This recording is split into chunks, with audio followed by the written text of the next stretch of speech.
The question is blood and narrow inferior alveolar nerve canal is seen when. तो इसमें answer है हमारे पास canal is passing between two roots. जब canal दो रूट्स के बीच में पास कर रही होती है तब हमें वो कैनाल जो है वो ब्लड और नैरो दिखाई देती है। अब कैनाल का relation with respect to root, उसको आइडेंटिफाई या फिर क्लासीफाई करने के लिए रूड एंड शेवाब ने एक क्राइटेरिया दिया था। रूड एंड शेहाब कब दिया था? 1990 में इन्होंने एक क्राइटेरिया दिया था। द फर्स्ट पॉइंट वॉज, अगर डार्कनिंग ऑफ द रूट हो रही है, if the root appears darker where it crosses the canal it suggest there is thinning और लॉस ऑफ रूट। अगर रूट डार्क हो जा रही है where is crosses the canal, तो वहाँ पे रूट का जो कॉर्टेक्स है वो थिन आउट हो जा रहा है। और ये भी शो करता था दैट कैनाल में बी ग्रूविंग और परफोरेटिंग द रूट। कैनाल या तो रूट को परफोरेट कर रही है, एक ग्रूव कर रही है डार्कनिंग ऑफ द रूट के केसेस में। इसके बाद सेकंड था deflection of roots. Deflection of root में अगर रूट बेंट दिखाई दे रही है और it is deviated near the canal, तो it indicates that the canal is pushing against the root. ठीक है, जो रूट्स हैं वो कैनाल के अगेंस्ट पुश कर रही हैं। इसके बाद अगला था narrowing of the root. Narrowing of the root में मतलब है कि अगर रूट नैरोअर हो जा रही है जहाँ पे कैनाल के साथ जी मीट कर रही है, तो it suggest that a part of root is resorbed by the close contact with the canal. इसके बाद बात आती है डार्क और बाइफिड रूट की। अगर डार्क और बाइफिड रूट से यहाँ पे, तो ये इंडिकेट करती कि जो कैनाल है वो इन दोनों रूट एपिसेस के थ्रू पास कर रही है। ठीक है, अगला है there is interruption of the white line of the canal. जो कैनाल की लाइनिंग है वो इंटरप्ट हो चुकी है। ठीक है, so it shows that the white cortical border that is the lamina dura of the canal is broken. मतलब दांत और कैनाल के बीच में जो बोनी सेपरेशन होती है वो प्रेजेंट नहीं है और दांत बिल्कुल कैनाल के साथ है। ये शो करता है interruption of white line of the canal on the radiograph. ठीक है, अगला है डाइवर्जन ऑफ द कैनाल। अगर कैनाल जो है वो डाइवर्ज कर जा रही है रूट की कॉन्टैक्ट के साथ, तो वहाँ पे ये चीज़ शो होती है कि कैनाल जो है वो डेविएट हो गई है या फिर डिफ्लेक्ट हो गई है because of the pressure of the root. और यहाँ पे रूट और कैनाल जो है वो बहुत ज़्यादा पास होते हैं, लेकिन ज़रूरी नहीं है कि जो कैनाल है वो परफोरेटेड हो। लास्ट है नैरोइंग ऑफ द कैनाल। अगर width of the canal becomes narrow near the root area, it indicates that the nerve canal is being compressed or encroached upon by the tooth. Question हमारे पास है 8 changes in the periodontal ligament are seen and what are those? तो इस 4 option में से जो हमारे पास सही option that is decrease in the number of cells. Number of cells decrease कर जाते हैं। बाकी ये चेंजेस कौन कौन से होते हैं उनको डिस्कस कर लेते हैं। सबसे पहले इंक्रीज फाइब्रोसिस हो जाती है। Fibrosis will be increase in the periodontal ligament. Cellularity decrease कर जाएगी। ठीक है, डिक्रीज सेलुलैरिटी। उसके बाद सेलुलैरिटी डिक्रीज कर रही है, फाइब्रोसिस इंक्रीज कर रहा है, तो mineralisation that is sporadic mineralisation of fibres will increase. उसके बाद आता है डिक्रीज कोलेजन सिंथेसिस। कोलेजन भी डिक्रीज करना स्टार्ट कर देता है। इसके बाद replacement of PDL space by fat cells. जो पीडियल स्पेस है वो फैट सेल्स से रिप्लेस होना स्टार्ट कर जाता है।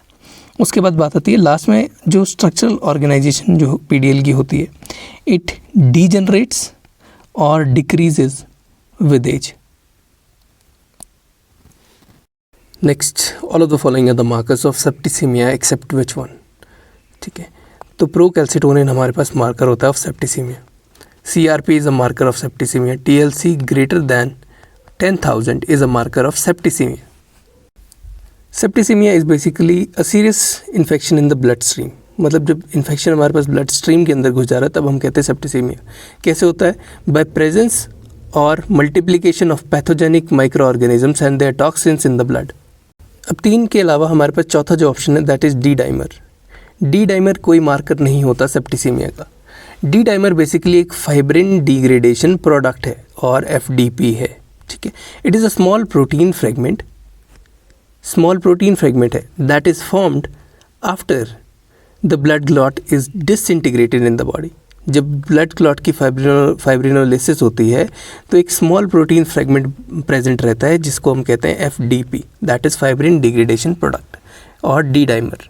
ठीक है, डी डाइमर की कंसंट्रेशन डिटरमिन हम ब्लड टेस्ट से करेंगे।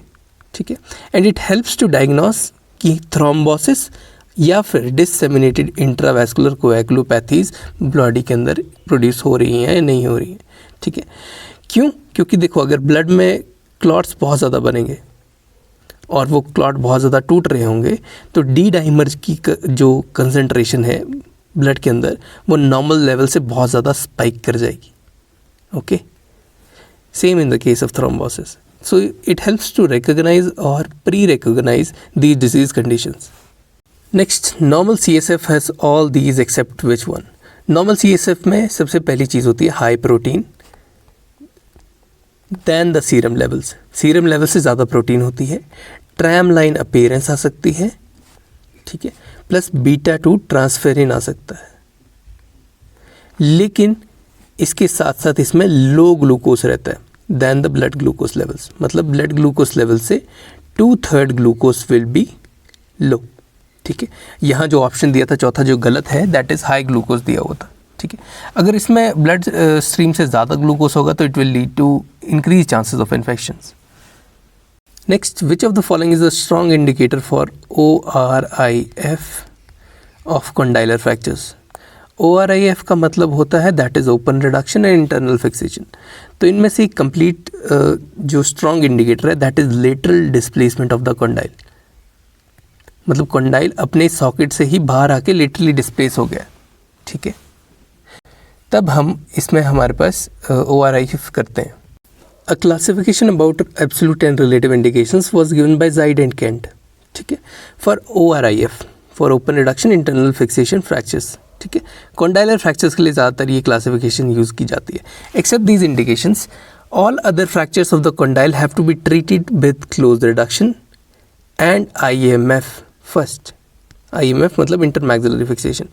क्लोज रिडक्शन और IMF हम पहले करके देखते हैं. अगर ये वाली हमारे पास एब्सोल्यूट इंडिकेशन नहीं है तो, अगर फिर भी नहीं ऑक्लूजन स्टेबल आ रहा है, कोई दिक्कत रह रही है, तब हम जाके ओपन रिडक्शन करेंगे. First we have absolute indication is dislocation of the condyle into the middle cranial fossa. ठीक है. Second is impossible to obtain adequate angulation of the condyle and दस ऑफ द मैंडिबल. उसके बाद आता है lateral extra capsular displacement हो जाती है, जो ऊपर वाला ऑप्शन हमने टिक किया है, extra capsular displacement. Fourth, invasion of the foreign bodies और contamination of the body of the mandible और condyle due to open fracture. ठीक, these four, that is dislocation of into the middle cranial fossa, impossible to obtain adequate angulation, lateral extra capsular displacement and invasion of the foreign bodies, these are absolute indications where ORIF is indicated. Then we have relative indications. Relative indications में we have bilateral edentulous fracture without a splint. It's a relative indication. If we are not able to maintain something, we will open it. Second is splinting can't be done for any medical reason. कोई भी medical reason है, ठीक है, उसकी वजह से हम splinting नहीं कर पा रहे हैं. Splinting of the teeth can not be done. ठीक है, तो टीथ स्टेबल नहीं कर पा रहे हैं, तब हम रिलेटिव इंडिकेशन है कि अगर नहीं हो पा रहा है तो करेंगे. Then we have pan facial fractures. अगर पैन फेशियल फ्रैक्चर्स को दोबारा अपनी जगह पे लाना बहुत मुश्किल है बाहर से IMF और उससे, तब भी हम इसे करेंगे. Then we have PDL problems. अगर दांत हमारे पास स्टेबल ही नहीं है, ये दांत प्रेजेंट ही नहीं है, तो कैसे स्प्लिंटिंग करेंगे. ठीक है. Unstable cranial base, unstable cranial base, ये चारों पांचों ऑप्शन जो है वो आते ही आते हैं अलग अलग पेपर में. बाइलेटरल इडेंचुलस फ्रैक्चर हो सकता है रिलेटिव इंडिकेशन में. स्प्लिंटिंग मेडिकल रीजन की वजह से नहीं कर सकते. पैन फेशियल फ्रैक्चर की वजह से नहीं कर सकते. पेरिडोंटल लिगामेंट की प्रॉब्लम है या दांत जो है वो ढीले हो चुके हैं, लॉस हो चुके हैं, तब भी नहीं कर सकते. अनस्टेबल क्रेनियल बेस हो गया, वहाँ पे हमारे पास फ्रैक्चर होंगे, तब भी नहीं कर सकते. इसके अलावा मैक्सिमम जो फ्रैक्चर्स होते हैं, इन फ्रैक्चर्स के अलावा वो मैनेज हो जाते हैं by intermaxillary fixation and close reduction. ठीक है. Next question we have is which of the following are the most radio sensitive cells. तो ये सिंपल हमारे पास एक स्टेटमेंट बेस्ड क्वेश्चन है. So erythroblast that is RBCs, odontoblasts that is bone forming cells, and spermatogonia. These three are the most radiosensitive cells in the body. मतलब एक RBC red blood cell बनाने वाले, दूसरे bone cells बनाने वाले, तीसरे sperm cells बनाने वाले, ये तीनों जो हैं वो बहुत ज़्यादा रेडियो सेंसिटिव सेल्स होते हैं बॉडी के. Radio sensitivity is a relative susceptibility of cells, tissues, organs और organisms to the harmful effect of ionizing radiations. सबसे ज़्यादा sensitive cells in the body are spermatogonia, erythroblast, epidermal stem cells ESS, epidermal stem cells, gastrointestinal stem cells, ठीक है, oocytes that is female ovum वाले बनाने वाले, lymphocytes, these cells are most sensitive. Revise करते हैं. Spermatogonia, erythroblast, epidermal stem cells, gastrointestinal stem sales, oocytes and lymphocytes. And least sensitive की बात भी कर लेते हैं. Least sensitive to radiation are the cells of nerve, और we can call them as nerve cells, and the cells of muscles और muscle fibres. Okay, muscle fibres जो होते हैं वो लीस्ट सेंसिटिव होते हैं और नर्व सेल्स लीस्ट सेंसिटिव होते हैं. Next, which of these is the maximum content of a facial space? See basically जो फेशियल स्पेसेस होते हैं they are filled with loose areolar connective tissue. Loose areolar connective tissue, it makes the most or maximum content of a facial space. In a healthy individual, these spaces do not exist and they are only created by pathology. ठीक है, example spread of पस या cellulitis या कोई भी infection अगर होता है तब हमारे पास जो फेशियल स्पेसेस होते हैं they get field with loose areolar connective tissue. Along with this, in the infectious zone, there could be a fibrous formation, there could be water, there could be air entrapment in the facial space. But सबसे ज़्यादा होता है हमारे पास loose connective tissue. Next is, which of these is not a theory for TMJ ankylosis? First we will read about the theories for traumatic TMJ ankylosis, in which first is intra-articular hematoma, which is due to the traumatic fracture of condyle and condyle burst. अगर condyle burst कर जाएगा और traumatic fracture of condyle हो जाएगा तो intra-articular hematoma हो जाएगा. Hematoma will fibrose and it will lead to TMJ ankylosis. Second is extra-articular hematoma. In this, there will be displaced fracture of the condyle and condyle will fuse to the zygomatic bone. After this, there is distraction osteogenesis of lateral pterygoid muscle. ठीक है, muscle will distract and there could be hematoma or traumatic fibrous tissue formation leading to final ankylosis. There could be genetic disposition. Patient could be susceptible for an ankylosis due to any genetic reason. After this, there could be a hypertrophic non-union of the condyles. Hypertrophic non-union. That is, दोनों bones इतनी grow कर रही हैं, hypertrophy हो जा रही है कि बेसिकली यहाँ पे एंकाइलोसिस हो जाती है. उसके बाद hyper coagulable state of blood. अगर ब्लड बहुत ज़्यादा हाइपर कोएगुलेट कर रहा है तो एनी शॉर्ट ट्रॉमा और small trauma due to small forces will lead to TMJ ankylosis due to the formation of blood clots in the region of TMJ joint. Next, last point is hypercoagulable or EHPVO state, मतलब extra hepatic portal vein obstruction या फिर vein obstruction, venous obstruction due to any thrombus. ठीक है, ऐसी कोई state आ रही है जिसमें विटामिन सी डेफिशिएंसी और थ्रोम्बस बन रहा है, वहाँ पर भी TMJ ankylosis is very common. Now the option that was wrong, that was, वो कह रहा है कि साइनोवियल फ्लूइड जो है वो कैल्शियम आयंस को अगर अट्रैक्ट कर रहा है तब एंकाइलोसिस होती है. तो दिस स्टेटमेंट इज़ रॉन्ग, जो हमारा चौथा ऑप्शन है.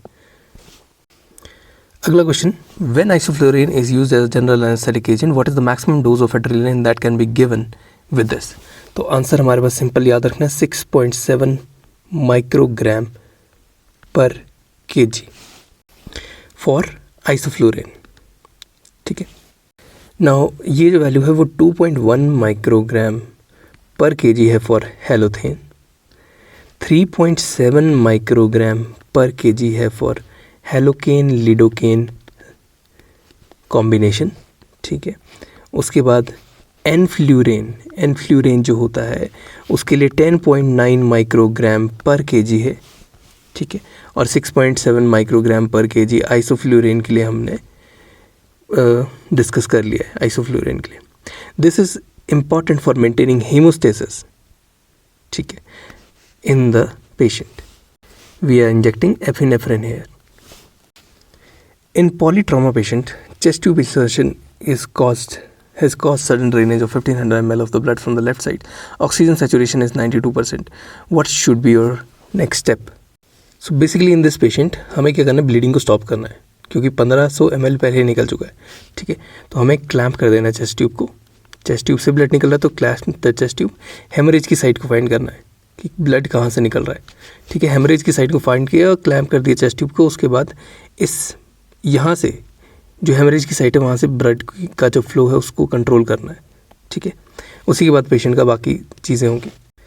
Next, haemophilia patient needs a major surgery, ठीक है। Factor replacement should be done at what rate?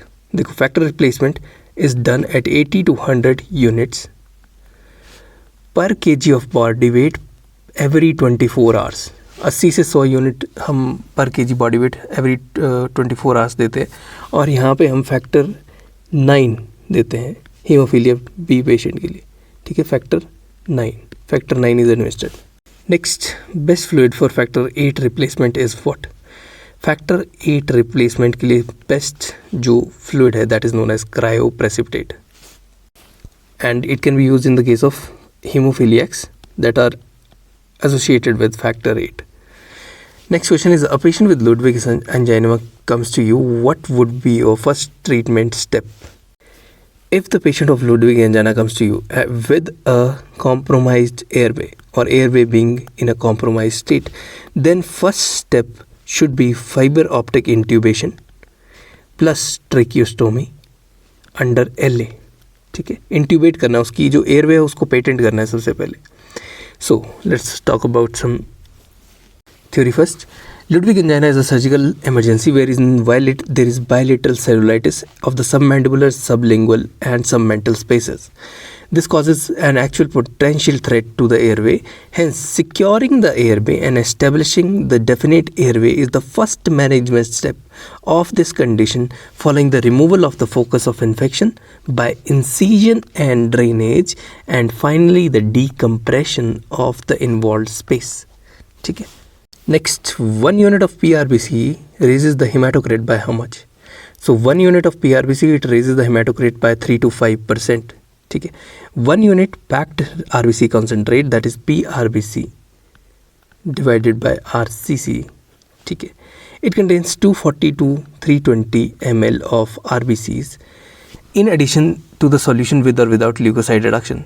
This 1 unit of transfusion raises the hemoglobin by 1 gram%, ठीक है।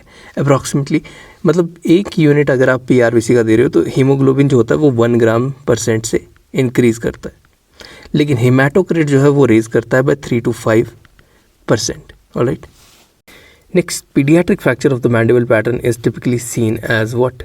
पीडियाट्रिक्स में कैसा पैटर्न आता है ज़्यादातर फ्रैक्चर्स में? तो answer is zigzag pattern due to the presence of tooth buds. देखो, presence of tooth buds and their crypts within the substance of the mandible, it gives the fracture as zigzag pattern. जैसे जैसे tooth buds जाएंगे वहाँ पर week zone होगी, तो वैसे वैसे zigzag पैटर्न में मैंडिबल फ्रैक्चर कर जाएगी। Next, in mandibular angle fracture the maximum chances of infection are with what appliance? So answer is recon plate, RECON plate. देखो, in mandibular angle fractures load bearing osteogenesis और osteosynthesis with either non-locking or locking reconstruction plate is indicated only for the fractures with the reduced bony buttress, okay, such as comminuted fractures, defects or infected fractures. Fracture of atrophic mandible or treatment delayed fractures with non-union do require a reconstruction, ठीक है, with either locking or non-locking mechanism. Among the options provided, the Recon plate has a highest chance of infection from screw loosening or intraoral communication. ठीक है, screw loosening हो सकती है या फिर इंट्राओरल communication हो सकता है रेकॉन प्लेट का, जिसकी वजह से it has the highest chance of infection. Why do we call it as the recon plate? It is the recon plate क्योंकि इसको हम रिकन्स्ट्रक्शन से यूज़ कर रहे हैं, ठीक है, रिकन्स्ट्रक्शन। बेसिकली इसमें हम क्या कर रहे हैं, जैसे मैंडिबल जहाँ से टूटा हुआ है, दिस इज़ अ मैंडिबल, तो उसकी कंटिन्यूटी को मेंटेन करने के लिए एक प्लेट लगा दे रहे हैं टोटल, ठीक है। इस प्लेट के अंदर स्क्रूज एंड होल्स की वजह से हम इसे फिक्स कर देते हैं, ठीक है, जिसकी वजह से फाइनली अगर ये लूज नहीं हो जाए स्क्रूज की या फिर इंट्राओरल हमारे पास कोई कम्युनिकेशन बन जाए तो उससे इन्फेक्शन फैल सकता है। Next question is, the zygomatic arch fracture is most common site किस पे होती है? That is posterior to zygomatic suture, ठीक है।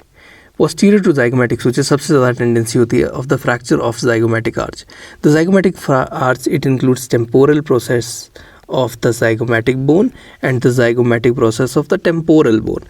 The most common site of fracture is just posterior to the zygomatic temporal suture. ठीक है, इसके just posterior होता है, anterior to tragus. Next, in sequencing for panfacial trauma requires the first reduction and fixation of what? Basically panfacial trauma के अंदर हम reduction और fixation किस सीक्वेंस में करते हैं उसके बारे में पूछ रही है. तो आंसर हमारे पास mandible, zygomatic complex, naso orbito ethmoidal region with frontal bone fracture. ये 3 ऑप्शन हमारे पास दिए हुए हैं और चौथा ऑप्शन है हमारे पास any one of the above. मतलब इन तीनों में से कोई भी हम ठीक करते हैं, लेकिन एंडिंग हम मैक्सिला से करते हैं. एंडिंग फिक्सेशन की हम मैक्सिला से करते हैं. ठीक है, तो फोर्थ आंसर हमारे पास राइट आंसर है, that is first any one of the, that is mandible, zygomatic complex या नेजो ऑर्बिटल इथमोइडल रीजन का फ्रैक्चर है, उसको पहले हम रिड्यूस और फिक्सेट करेंगे. उसके बाद लास्ट में हम एंडिंग जो है वो मैक्सिला से करेंगे. थ्योरी की बात करते हैं. After reduction and fixation of upper and the lower face, ठीक है, उनकी लिंकिंग जो होती है that is at the level of Le Fort 1 level. कैसे? By linking the maxillary buttresses with the plates. ठीक है, मैक्सिलरी बटरेस जो होती है उनकी प्लेटिंग कर देते हैं. यहाँ पे मैक्सिलरी बटरेस जो है that acts as a guide in the fix. अब अगर मैक्सिलरी बटरेस एब्सेंट है हमारे पास, ठीक है, तो मतलब गाइडिंग रेफरेंस हमारे पास एब्सेंट है. अगर ऐसा केस है तो इसमें हम मैक्सिलरी इंसाइजर्स शू, मैक्सिलरी इंसाइजर शू का मतलब होता है लिप टूथ की जो पोजीशन होती है उसको एज अ गाइड यूज़ करते हैं for adjusting the maxilla. Next question is check point for zygomatic complex fracture reduction is what? Answer is zygomatico maxillary buttress region. maxillary buttress region. ये as a reference point या फिर check point use होता है for zygomatic complex fractures reduction. Theory. Sphenozygomatic area जो होता है sphenozygomatic suture, ये वाला एरिया जो होता है उसे हम की एरिया यूज़ करते हैं या फिर रेफरेंस एरिया यूज़ करते हैं for proper reduction of zygomatic complex fractures. अभी जो zygomatic कॉम्प्लेक्स फ्रैक्चर की रिडक्शन कर रहे होते हैं हम, ठीक है, इसमें हम स्फीनोजाइगोमैटिक सूचर को हमने कर दिया एसेस. उसके बाद हम zygomatic बटरस को एसेस करते हैं. zygomatic बटरस के बाद जो नेक्स्ट आता है that is infra orbital fracture lines. Infra orbital fracture lines के बाद हमारे पास आती है फ्रंटोजाइगोमैटिक फ्रैक्चर लाइन्स. ठीक है, ये एक प्रॉपर सीक्वेंस होती है जिसमें हम zygomatic कॉम्प्लेक्स फ्रैक्चर को असेस करते हैं. स्पिनोजाइगोमैटिक सूचर को हम रेफरेंस पॉइंट की तरह यूज़ कर रहे हैं zygomatic कॉम्प्लेक्स फ्रैक्चर को रिड्यूस करने के लिए. इसके बाद हम zygomatic बटरस को रिड्यूस करते हैं. बटरस के बाद इंफ्रा ऑर्बिटल लाइन्स को अगर वहाँ पे फ्रैक्चर है तो उसको रिड्यूस करेंगे और उसके बाद लास्ट में हम करते हैं फ्रंटोजाइगोमैटिक लाइन्स फ्रैक्चर लाइन्स को reduce. Next, maximum chances of fracture are present in when which of these forces are present on the bone. 4 option है हमारे पास, tension, torsion, compression and either of the 3. ठीक है, इनमें से कौन सी force लगेगी जिससे कि हमारे पास chances of fracture of the bone maximum होते हैं. तो आंसर है हमारे पास टेंशन. टेंशन जब लगती है तो chances of fracture of the bone are maximum. Now this is because the compressive strength of the bone, जो कंप्रेसिव स्ट्रेंथ होती है बोन की दैट इज अबाउट 1 मेगापास्कल. ठीक है, और टॉर्शन भी एक तरह की कंप्रेशन ही है. तो टॉर्शन और कंप्रेशन सेम ऑप्शन लगभग हुए. लेकिन टेंशन में जो फोर्स बोन को चाहिए तोड़ने के लिए वो अबाउट 2/3 फोर्स होती है ऑफ दिस फोर्स. मतलब 2/3 ऑफ 1 मेगापास्कल चाहिए रहेगा अगर बोन टेंशन के अंदर तोड़नी है हमने. इसीलिए हमारी बोन जो है वो टेंशन के अंदर ज़्यादा ईजिली टूट सकती है, फ्रैक्चर हो सकती है रादर देन कंप्रेशन. मतलब है कि अगर बोन को दबाया जाएगा बीच से, उसके ऊपर से फोर्स लगेगी, परपेंडिकुलर फोर्स लगेगी, तो वो टूटने के चांसेस कम रहेंगे. लेकिन अगर उसे बेंड किया जाएगा साइडवेज तो ये जल्दी इजीली टूट जाएगी. Next, on loading fracture mandible posterior to the site of fracture, which of the following is present? So the answer is, after an angle fracture, the external force is acting anterior to the fracture. Means if this is the force that is acting, ये वाली force अगर लग रही है, so there will be tension will be superiorly and compression will be there in the inferior border. ठीक है. However, when the forces are applied on the posterior part of the mandible, मतलब पीछे ज़्यादा force लग रही है, so there will be tension inferiorly and compression superiorly. Next, compression osteogenesis was used for what? So answer is non-union. Compression non osteogenesis जो था वो non union के लिए यूज़ होता था। Initially compression was use for non healing bony fragments.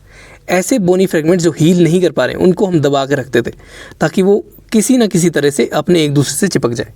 Next, which of the following muscles is not attach to oblique line of the thyroid cartilage. तो हम discuss कर लेते हैं कौन कौन से मसल्स अटैच होंगे। थायरोहाइड होगा, इन्फीरियर कंस्ट्रिक्टर होगा, स्टेर्नोथायरॉइड होगा, लेकिन जो फोर्थ ऑप्शन है हमारे पास दैट इज क्रिकोफेरेंजियस, ये अटैच नहीं होता to the inferior line of thyroid cartilage. The oblique line of the thyroid cartilage marks the upper lateral borders of the thyroid gland. Oblique line जो है वो मार्क करती है the upper lateral borders of the thyroid gland. The two muscles originate along the line, the thyrohyoid muscle and the inferior pharyngeal constrictor muscle. The sternothyroid inserts along this line. Next is all these are mix nerves except. तो हम सीधा बात करेंगे कौन कौन सी nerve होती है। Sensory में हमारे पास आता है 1, 2 and 8। Olfactory, optic and vestibulo cochlear sensory nerves हैं। नाक, आँख और कान, इनसे हम सेंसेशंस ब्रेन तक लेके जाते हैं, ठीक है। So 3 are sensory nerves, 1 to 8, olfactory, optic, vestibulo cochlear. Motor nerves में हमारे पास आती है 3, 4, 6, 9, 12। 3, 6, 9, 12 तो याद रखेंगे। 3, 4, 6, 9, 12 इसमें आता है oculomotor, trochlear, abducens, accessory and hypoglossal. Oculomotor, trochlear, abducens, accessory, hypoglossal, ठीक है। अब मिक्स नर्व हमारे पास कौन कौन सी आती है। मिक्स नर्व हमारे पास आती है ट्राइजेमिनल, ग्लॉसोफेरेंजियल, वेगस, फेशियल, जो कि हम ज़्यादातर अपनी ओरल सर्जरी में पढ़ते हैं। Trigeminal, glossopharyngeal, facial and vagus. Trigeminal is 5, facial is 7, glossopharyngeal is 9 and vagus is 10th nerve. Next, prophylaxis for IE is ideally what. तो आईई का मतलब पता होना चाहिए पहले। IE means infective endocarditis. Oral surgery के हिसाब से आईई इज इन्फेक्टिव एंडोकार्डाइटिस। तो इन 4 ऑप्शन में हमारे पास जो आंसर है that is 2 gram amoxicillin 1 hour before the procedure हम एडमिनिस्टर करते हैं। Next question we have is IE prophylaxis that is infective endocarditis prophylaxis is not required for which of the following. तो 4 option है हमारे पास, MR, MS, ASD और CABG। इनका मतलब है हमारे पास MR is mitral regurgitation, MS is mitral stenosis, ठीक है। ASD is atrial septal defect और CABG जो होता है that is coronary artery bypass grafting. तो कॉर्नरी आर्टरी बाईपास ग्राफ्टिंग का जो ऑपरेशन होता है उसमें प्रोफाइलैक्सिस की रिक्वायरमेंट नहीं होती। इन्फेक्टिव एंडोकार्डाइटिस प्रोफाइलैक्सिस की रिक्वायरमेंट नहीं होती। Now word about the theory, कहाँ पे हम एंटीबायोटिक प्रोफिलैक्सिस जो है बिफोर डेंटल ट्रीटमेंट देंगे। पहला है किसी पेशेंट में प्रोस्थेटिक हार्ट वाल्व लगा है किसी भी रीज़न की वजह से, या फिर उसका हार्ट वाल्व जो है उसको रिप्लेस किया गया है या फिर चेंज किया गया है किसी भी रीज़न की वजह से, चाहे वो ख़राब हो गया, चाहे वो दिक्कत दे रहा हो या फिर चाहे वो ढंग से काम ना कर रहा हो, ठीक है। सेकेंड आता है हिस्ट्री ऑफ एंडोकार्डाइटिस। एंडोकार्डाइटिस के पेशेंट में भी हम जो एंटीबायोटिक प्रोफिलैक्सिस वो देंगे। Third is congenital heart disease. Congenital heart disease है, वहाँ पे भी हमें ये देना है एंटीबायोटिक प्रोफिलैक्सिस। उसके बाद आता है हमारे पास सर्टेन हार्ट ट्रांसप्लांट पेशेंट जिसमें कि अबनॉर्मल फंक्शन है हार्ट का पहले, तो उसमें हार्ट को ट्रांसप्लांट किया गया है, तो वहाँ पे भी हमें एंटीबायोटिक प्रोफिलैक्सिस देना है। इसके बाद cyanotic congenital heart disease that is birth defects with oxygen levels that are lower than the normal and the children in which the septal defect has not been repaired. वहाँ पे भी हमारे को antibiotic prophylaxis देनी पड़ेगी। अगर patient में कोई शंट वगैरह डाला हुआ है तो भी हमें एंटीबायोटिक प्रोफिलैक्सिस देनी पड़ेगी। A congenital heart defect that has been completely repaired with a prosthetic material with in the past 6 months of the repair procedure, हमें एंटीबायोटिक प्रोफिलैक्सिस देनी पड़ेगी 6 महीने तक। अगर जब बंदे का 6 महीने पहले ऑपरेशन हुआ है तब हमें देनी पड़ेगी ही। उसके बाद आता है repaired congenital heart defects with residual defect. ऐसे रिपेयर्ड कंजेनिटल हार्ट डिफेक्ट्स जिसमें कोई ना कोई रेजिडुअल डिफेक्ट जो है परसिस्ट कर रहा है, वहाँ पे भी हमें देना पड़ता है एंटीबायोटिक प्रोफिलैक्सिस। जो परसिस्टिंग रेजिडुअल डिफेक्ट है उसे हम प्रोस्थेटिक पैच या फिर प्रोस्थेटिक डिवाइस से ठीक करते हैं। Basic prophylaxis before any dental treatment, तो हम कौन कौन से ड्रग्स वहाँ पे फॉलो करते हैं वो हम एक बार पढ़ते हैं। अगर पेशेंट मुंह से खाना खा पा रहा है, if patient is able to take the oral medication then we will give amoxicillin. Amoxicillin देते हैं 2 ग्राम फुल डोज है चाइल्ड के लिए, उससे ज़्यादा नहीं देंगे, लेकिन अडल्ट के केस में हम देते हैं 50 मिलीग्राम पर kg। अगर पेशेंट खाना नहीं खा रहा है, मुँह से नहीं खा पाएगा, तो we will give ampicillin 2 gram IV या IM maximum dose in case of child, और 50 मिलीग्राम पर kg IV और IM in case of adult. और ये सब हम देते हैं 1 आवर बिफोर। हर एक डोज जो है वो we will give 1 hour before hour dental treatment. 1 घंटा पहले before the dental treatment we will administer the drugs. Ampicillin नहीं देंगे तो हम सिफेजोलिन या फिर सिवेट्राइक्सोन जो है वो दे सकते हैं 1 ग्राम IM और IV और 50 मिलीग्राम पर kg IM और IV। अब अगर पेशेंट हमारे पास पेनिसिलिन क्लास ऑफ ड्रग्स से एलर्जिक है तो हमें क्या करना है, we will give cephalexin, clindamycin, azithromycin और क्लैरिथ्रोमाइसिन। ठीक है, अगर पेशेंट हमारा पेनिसिलिन या एम्पिसिलिन को एलर्जिक है तो सिफेलेक्सिन देंगे 2 ग्राम मैक्सिमम डोज फॉर चाइल्ड और अडल्ट के केस में देंगे 50 मिलीग्राम पर kg। क्लिंडामाइसिन देते हैं हम 600 मिलीग्राम और maximum dose for child and 20 milligram per kg for adult. Azithromycin या clarithromycin we will give 500 milligram maximum dose for child and 15 milligram per kg for adult. ये सारे drugs भी हम 1 hour before administer करेंगे। अब ये जो ऊपर वाले ड्रग्स थे ये पेशेंट ने ओरली कंज्यूम किए हैं। ठीक है, एलर्जिक टू पेनिसिलिन या एम्पिसिलिन ओरली कंज्यूम की है। लेकिन अगर एलर्जिक टू पेनिसिलिन या एम्पिसिलिन है और and is unable to take oral medication तो what we will give, cefazolin, ceftriaxone या फिर clindamycin. These 3 drugs we will use. Cefazolin IM या IV हम दे सकते हैं। ठीक है, 1 ग्राम IM और IV is the maximum dose for a child and 50 milligram per kg IM और IV is for adults, cefazolin और सिफेट्राइक्सोन के लिए। ठीक है, नेक्स्ट क्लिंडामाइसिन। क्लिंडामाइसिन में we will have 600 milligram IM और IV और that's maximum dose for child 600 milligram IM और IV and 20 milligram per kg IM और IV for adults. Next question, soft tissue रिसस्पेंशन if not done adequately in the mid face after pan facial trauma will cause what. अगर हम soft tissue को रिसस्पेंड नहीं करेंगे after mid face trauma, ठीक है, दोबारा से उसकी जगह पे नहीं प्लेस करेंगे तो it will lead to sagging of malar prominences. A word about theory. It is important when closing incisions to close the periosteum first and reposition the soft tissue attachments into the reassembled craniofacial skeleton. Generally, the closure is begin by best closing first the periosteum. सबसे पहले periosteum close किया जाता है. The areas for the periosteal closure include zygomatico-frontal suture, inferior orbital rim, and the periosteal layer over the medial and the lateral canthal areas. ठीक है, the muscular layers underneath the gingivo-buccal sulcus incisions require muscular closure. The incisions in the temporal fascia for zygomatic arch exposure require the closure of the deep temporal fascia. Marking the edges of the periosteal incisions with sutures allows precise identification at the end of the case for periosteal closure. This is especially important for lower eyelid incisions in case of panfacial trauma. Next question, blood supply after Leafoot 1 osteotomy is maintained by which? तो इसमें हमारे पास answer है ascending palatine branch of facial artery।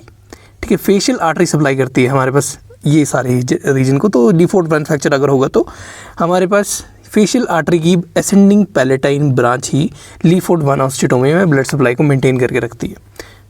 A word about the theory. After Leafoot 1 osteotomy, the soft tissues of palate and lateral pharyngeal walls of buccal mucosa, they provide vascular network that permits healing. The vessels that supplies these regions are ascending palatine branch of facial artery. The vessels most commonly damaged in Leafoot 1 osteotomy is the descending palatine branch of maxillary artery. सबसे ज़्यादा commonly जो हमारे पास vessel damage होती है that is descending palatine branch of maxillary artery। ठीक है, लेकिन इसके बाद जो हमारे पास सप्लाई करती है that is ascending palatine branch of facial artery। और यही ascending palatine जो है हमारे पास हीलिंग को प्रमोट करेगी इस रीजन में जो मैक्सिला वाला रीजन है अगर Leafoot 1 ऑस्टियोटोमी या कोई Leafoot 1 फ्रैक्चर हुआ तो। Next, in osteoradionecrosis the infection is due to what. Osteoradionecrosis में infection is due to end arteritis. जो एंड आर्टरीज होती हैं उनमें इन्फ्लामेशन शुरू हो जाती है। ठीक है, जो एंड स्मॉल ब्लड वेसल्स हैं, इजी वर्ड्स में बोलें तो उनमें इन्फ्लामेशन या एंड आर्टेरियाइटिस स्टार्ट हो जाता है जिसकी वजह से ऑस्टियोरेडियोनेक्रोसिस में हमारे पास इन्फेक्शन हो जाता है। Theory, Marx MARX has shown that osteonecrosis represent a non-chronic healing of the wound which is hypocellular, hypoxic and hypovascular।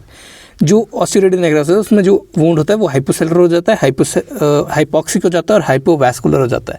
Osteonecrosis is more common in mandible than in maxilla due to the dense and poorly vascularized cortical plates in mandible।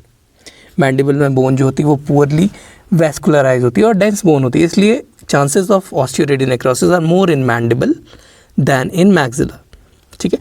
And the blood supply is primarily from the inferior alveolar neurovascular bundle. Mandible में हमारे पास सिर्फ एक ही कर रही है supply हमारे पास, inferior alveolar neurovascular bundle, जो कि इंफीरियर एल्वियोलर आर्टरी के साथ बाहर निकल रही है। It is much less common in maxilla due to excellent blood supply from multi nutrient feeder vessels. Maxilla में जो ब्लड सप्लाई है वो डिफ्यूज़ होती है, फेशियल से भी आ रही है, ट्राइजेमिनल से भी आ रही है, ठीक है, ट्राइजेमिनल मैक्सिलरी की ब्रांच से आ रही है। In addition maxillary bone is much less dense as compare to mandible. तो ऑस्टियोरेडियोनेक्रोसिस का खतरा मैंडिबल में ज़्यादा होता है, मैक्सिला में कम होता है।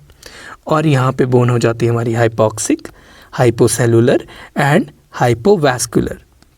अगर ऐसी कंडीशन बन रही है तो वहाँ पे एंड आर्टरी जो है वहाँ पर इन्फेक्शन होने का चांस इंक्रीज कर जाता है, ठीक है।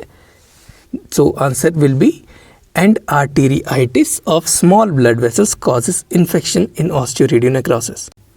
Next, treatment of computed mandibular fracture is what? Answer is simplification with mini plates and then load bearing fixation. This is a condition where there is comminuted mandibular fracture, मतलब बहुत ज़्यादा fractures एक साथ mandible के हो चुके होते हैं, ठीक है। So here in this case contemporary management or first management includes rigid fixation of the upper teeth or lower teeth in proper occlusion with arch bars, wires and acrylic. Arch bar, wire और acrylic से हम दोनों जो अपर और lower हमारे पास जहाँ पे भी हमारे पास टूटा हुआ उसको हम रिजिड फिक्सेशन कर देते हैं उसकी। After reduction of the fragments they are pre localise with many plates. The fragments are pre localise with many plates typically with the monocortically place screws and और लैग स्क्रूज। यहाँ पे मोनोकॉर्टिकली place screws use करते हैं जिनको हम lag screws भी बोलते हैं, which will allow these segments or fracture segments to position together. Lingual periosteal attachments are preserved. Lingual periosteal attachments जो होते हैं उनको preserve किया जाता है. The entire area of comminution or fracture is then spanned with a reconstruction plate. ठीक है, entire area को हम उसके बाद reconstruction plate पे उससे पूरा बंद कर देते हैं, मतलब पूरे एरिया को हम सपोर्ट दे देते हैं, ठीक है। Fixed with bicortically anchored screws which completes a load bearing osteosynthesis of the fractured area of the mandible. At least 3 screws they are placed on either side of the area of comminution in case of comminuted fractures. Next, mandibular fracture with bone loss should be treated with what?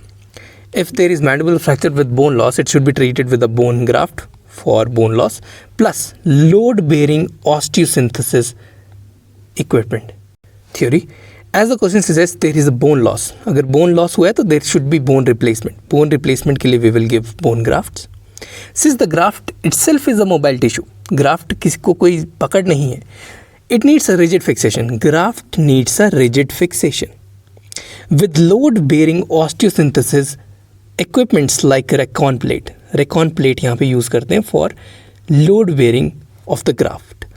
Any mobility in the graft will prevent its uptake into the recipient site which will cause the failure of the graft. अगर graft move करता रहेगा तो उसका जो है वो failure हो जाता है, इसीलिए हम रेकॉन प्लेट जैसी चीज़ें जो देते हैं ताकि ग्राफ्ट अपनी जगह पे रहे और जो हमारे पास फ्रैक्चर हुआ मैंडिबल का उसमें बोन लॉस भी ट्रीट हो जाए और फ्रैक्चर भी ट्रीट हो जाए। Next, which of these फिक्सेशंस can be rigid but not load bearing? 4 option है हमारे पास। 2.4 millimetre Recon plate, 2.7 millimetre Recon plate, third is mini plate, fourth is DCP. DCP भी, यहाँ पे डीसीपी का मतलब होता है डायनेमिक कंप्रेशन प्लेट, ठीक है।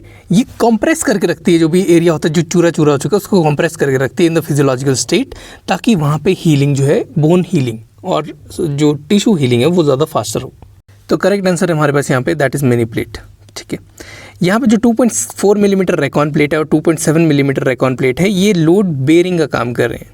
These will bear the load ताकि इसके अंदर जो हमने ग्राफ्ट या फिर कोई बोन मटेरियल डाला है वो मोबाइलिटी शो ना करे। और डीसीपी भी हमारे पास डायनामिक कंप्रेशन प्लेट है। डायनामिक कंप्रेशन प्लेट का काम क्या होता है, ये भी हमारे पास दोनों सेगमेंट जो भी हमारे चूरा चूरा हो चुका है सेगमेंट उसको कंप्रेस करके रख रही है, तो उसके जो इंटर फ्रैगमेंट्री कंपोनेंट्स होते हैं, जो फ्रैगमेंट्स होते हैं फ्रैक्चर के, वो फिक्सेट हो जाते हैं, ठीक है। दे आर एक जगह पे रह रहे हैं वो, ठीक है। तो अब उनमें हीलिंग ज़्यादा ईजी हो जाएगी। लेकिन ये लोड बियर कर रहा है, ये लोड बियर कर रहा है, रेकॉन प्लेट लोड बियर कर रही है। मिनी प्लेट्स कैसी होती है? मिनी प्लेट ऐसी होती है और उसके ऊपर 2 स्क्रूज से हम उनको टाइट कर देते हैं। सो बेसिकली अगर हम 2 मिनी प्लेट्स यूज़ कर रहे हैं when use across a single fracture, एक सिंगल फ्रैक्चर है उसमें 2 मिनी प्लेट्स हमने यूज़ करी। So what will happen in this, हम यहाँ पे लोअर वन में बायकॉर्टिकल स्क्रूज को फिक्सेट कर देंगे। अब ये स्क्रूज को हमने बोन में फिक्स किया है, तो ये जो फोर्स है वो बोन को ट्रांसफ़र कर रहे हैं और थोड़ी बहुत लोड खुद ले रहे हैं, ठीक है। However, we can say that the bulk of metal in mini plates is much less than recon plates or dynamic compression plate. लेकिन यहाँ पे जो मिनी प्लेट है वो लोड शेयरिंग का काम कर रही है, ठीक है। बेसिकली पूरा लोड बियर नहीं कर रही, तो यहाँ पे सारी जो फोर्स है वो दोनों साइड ऑफ फ्रैक्चर्ड सेगमेंट को ट्रांसफ़र हो रही है। So not a load bearing हमारे पास जो ऑप्शन आएगा that is mini plates. Next, if a patient is on ventilator the threshold for haemoglobin for transfusion is how much. तो haemoglobin का threshold होता है it is less than 8 mg/cent. In most of the patients, there are 2 kinds of strategies for this. First is restrictive transfusion strategy and second is liberal strategy. Restrictive transfusion strategy में हम जो देते हैं that is 7 gram per decilitre हम haemoglobin administer करते हैं। यहाँ पे पेशेंट ICU में होता है, वेंटिलेटर पे हो सकता है लेकिन स्टेबल होता है, ठीक है। दूसरी होती है लिबरल स्ट्रैटेजी। लिबरल स्ट्रैटेजी में हम देते हैं haemoglobin that is less than 8 to 9 gram per decilitre, ठीक है। यहाँ पे क्या होता है कि अगर एक्टिव कार्डियक इस्चीमिया है या फिर सीवियर हाइपोक्सीमिया हो गया या फिर ऑनगोइंग ब्लीडिंग चली हुई है या पुअर टिश्यू परफ्यूजन है, तब हम 8 to 9 ग्राम पर डेसीलीटर के कम देते हैं। लेकिन less than 7, less than 8, less than 9 इसमें सही आंसर बैठेगा, क्योंकि यहाँ पे इन्होंने स्पेसिफाई नहीं किया कि पेशेंट वेंटिलेटर पे है और स्टेबिलिटी का कोई नहीं बताया हुआ, सिर्फ पेशेंट वेंटिलेटर पे है तो लेस देन 7 ग्राम पर डेसीलीटर हमारे पास ऑप्शन होना चाहिए। लेकिन इसके सबसे पास वाला ऑप्शन हमारे पास 8 ग्राम पर डेसीलीटर है, तो हम उसे चूज़ कर रहे हैं। And gram per decilitre is equal to milligram%, ठीक है। Gram per decilitre will be equal to milligram%. Next, which of these facts about the maxillary fractures is not true. पहली चीज़ जो ट्रू है उनके बारे में बात कर लेते हैं। First is geriatric maxillary fractures are difficult to fix. जो बूढ़े लोगों में मैक्सिलरी फ्रैक्चर होगा that is difficult to fix. Second is mid palatal split is seen in the cases of 8% of fractures, ठीक है। 8% केसेस में मिड पैलेटल स्प्लिट हो जाता है। All four buttresses are seldom fractured in case of maxillary fractures. Maxillary fracture में सारी बट्रेसेस fracture हो जाती हैं, ये ट्रू है। नॉट ट्रू है हमारे पास paediatric maxillary fracture is more comminuted. Paediatric maxillary fracture से ज़्यादा कम्यूटेड हमारे पास होता है geriatric maxillary fracture. Next, which of these lasers is used to release the TMJ adhesions, ठीक है। सो आंसर इज़ हमारे पास HOYAG laser. HOYAG laser can precisely and rapidly resect the cartilaginous tissues with only moderate necrosis, and it can function in saline environment and can be transmitted through conventional optical fibers. Hence, it is routinely used for TMJ arthroscopic surgeries. Let's go with the full form.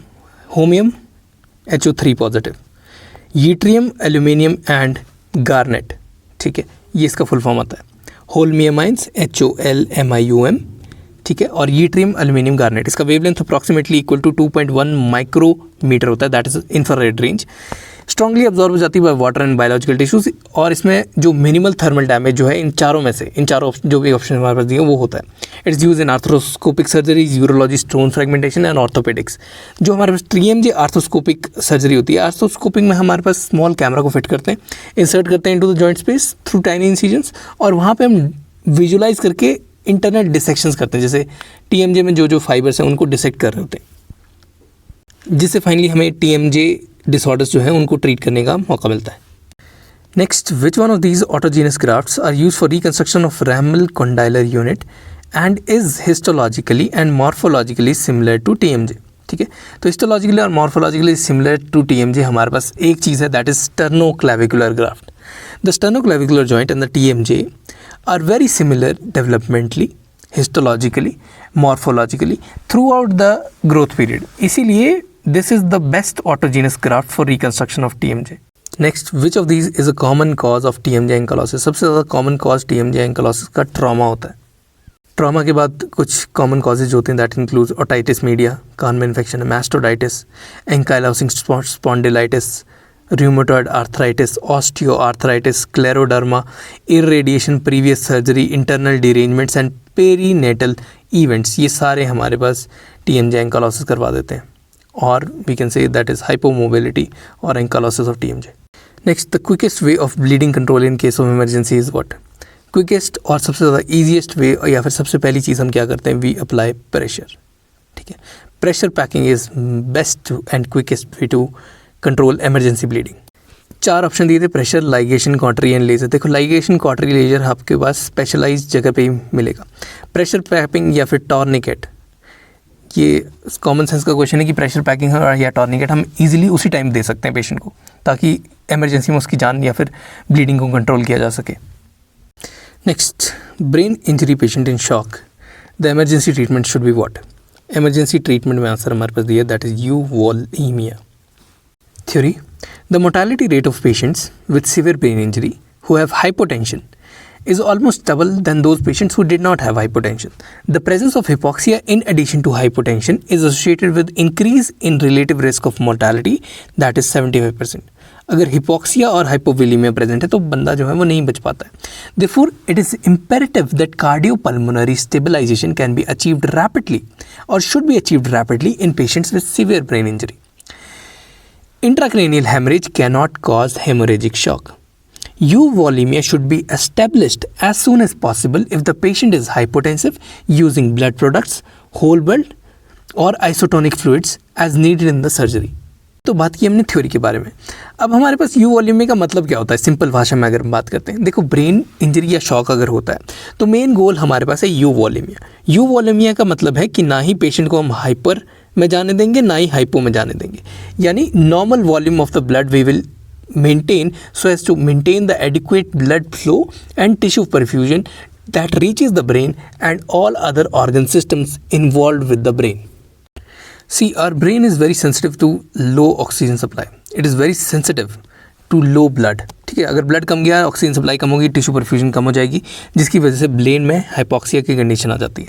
Hypoxia जब भी होता है तो उसमें neurons का damage शुरू हो जाता है, सेकेंडरी ब्रेन डैमेज शुरू हो जाता है. अब ब्रेन का डैमेज हो रहा है तो वहाँ से जो है फ्लूइड रिलीज होना शुरू हो जाएगा, जिससे कि हमारे पास इंट्राक्रैनियल प्रेशर जो है और ज़्यादा इंक्रीज़ कर जाता है and the condition of shock already और ड्यू टू हाइपोटेंशन और किसी भी वजह से जो हो रही है वो और ज़्यादा वर्स हो जाती है. So best treatment to the brain injury in patient with shock is to maintain the volume, that is यूवोलीमिया.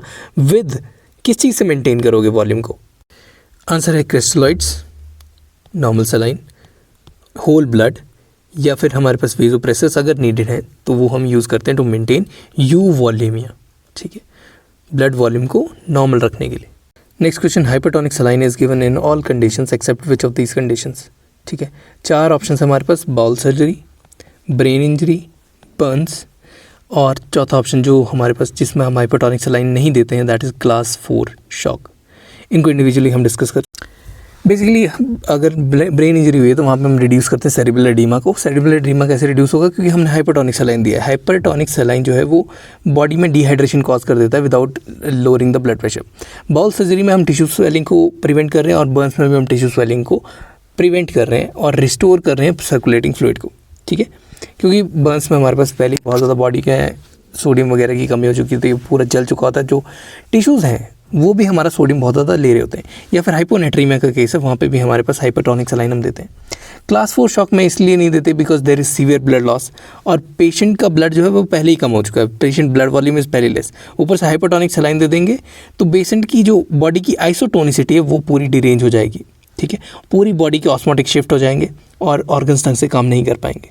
So therefore we can not give it in class 4 shock. So class 4 shock का मतलब तो समझ ही होगे. Class 4 shock का मतलब होता है blood volume is critically लो, बहुत ज़्यादा कम हो गई blood volume and it does not gate replaced on its own, और हमें ब्लड को ट्रांसफ्यूज़ करना ही पड़ेगा. ठीक है, थोड़ा extra theory. Critically there are 3 major indications for use of hypertonic saline. First is hyponatraemia, sodium बहुत ज़्यादा कम हो गया. वॉल्यूम रिससिटेशन के लिए करते हैं, ब्रेन इंजरी के केस या फिर बर्न के केसेस में हम करते हैं. ठीक है, नेक्स्ट क्यों कर रहे हैं? क्योंकि हम बेसिकली एडीमा कम कर रहे हैं, बॉडी में डिहाइड्रेशन जनरेट कर रहे हैं, जिससे कि ब्लड प्रेशर कम ज़्यादा नहीं होगा लेकिन डिहाइड्रेशन से एडीमा कम होगा. ठीक है, अगर इंट्रागैस्ट्रिक हम एडमिनिस्ट्रेशन करते हैं हाइपरटोनिक सलाइन का तो वो हम तब करते हैं after upper GI surgery, upper GI surgery के बाद, ताकि एक क्लेंजिंग भी हो जाए और हाइपोटोनिक सलाइन जो है वो पेट के अंदर जाके उसको खाली होने से भी बचा ले। Basically this is done to stimulate the bowel movement को स्टिमुलेट कर देता है हाइपोटोनिक सलाइन और रिड्यूस कर देता है intestinal oedema in case of upper GI surgery. Next, a patient on chronic steroid therapy plans for a tooth extraction, pre medication that should be done with what. ठीक है, pre medication में हमारे पास antibiotic therapy चलना चाहिए। ठीक है, plus जो भी वो स्टेरॉयड ले रहा है वो भी हमें देना पड़ेगा। Theory, patient with chronic steroid needs to be dealt with two things. First is immunosuppression, that is pre and post operative antibiotics हमें देने, उसका पहले इम्यूनोसप्रेशन हो चुका होता है तो वो इन्फेक्शन के खतरे पे होता है। So pre and post operative antibiotics are very important. Suppression of HPA, that is hypothalamus pituitary axis. ठीक है, इसके लिए हमें pre and post operative steroids भी देने होते हैं। अब रीज़न क्या है HPA सप्रेशन को कंट्रोल करने का, कि अगर पेशेंट हमारे पास आया है और वो एकदम से स्ट्रेस फेस करता है, जैसे कि सर्जरी हो गई या दांत निकालना हो गया, तो बॉडी में कॉर्टिसोल ही नहीं बन पाएगा, उतना हमारे पास स्टीरॉयडल हार्मोन होगा ही नहीं कि वो लो ब्लड प्रेशर या फिर एड्रेनलिन वगैरह रिलीज़ कर पाए, जिससे कि फाइनली क्या होता है, लो ब्लड प्रेशर हो जाता है। लो ब्लड प्रेशर गया, शॉक में चला जाएगा, अगर बहुत ज़्यादा शॉक की कंडीशन आ जाएगी तो इवन डेथ हो जाएगा।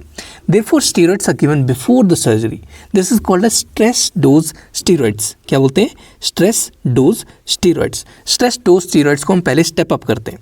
ठीक है, उसके बाद जैसी सर्जरी हो जाती है तो उसको हम टेपर करते जाते हैं, मतलब पहले हम डोज को इंक्रीज़ करेंगे, एक थ्रेशोल्ड तक लाएंगे जहाँ पे हमें सर्जरी करनी है, उसके बाद डोज को धीरे धीरे डिक्रीज़ करेंगे।